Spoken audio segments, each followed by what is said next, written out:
హిందూ మతంలో ఉండే అన్ని భేదాలని పోగొట్టగలిగే ఏకైక దీక్ష అయ్యప్ప దీక్ష.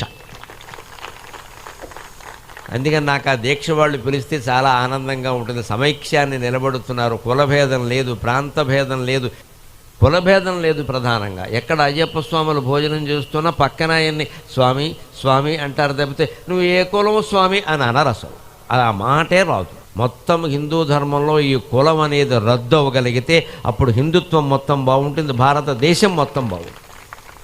ఓ పక్క కుల సంఘాల భోజనాలు కార్తీక మాసంలోనే జరుగుతూ ఉంటాయి, అయ్యప్ప దీక్షలు కార్తీక మాసంలోనే జరుగుతూ ఉంటాయి. మన ప్రత్యేకత ఇది. పోటాపోటీ ఉండాలి, పర్వాలేదు.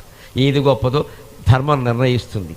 అంచేది అయ్యప్ప దీక్ష వాళ్ళు ఎవరైనా పిలిస్తే నాకు రావాలని ఎందుకు అనిపిస్తుంది అంటే, ఎటువంటి భేదము లేకుండా 4 మెతుకులు నీ పక్కన కూర్చుని తినడానికి దిక్కుమాలిన కులం అడ్డమైతే ఈ అధవ కులం తీసుకెళ్ళి గంగలో బారేద్దామని అందరికీ చెబుతున్న దీక్ష అయ్యప్ప దీక్ష.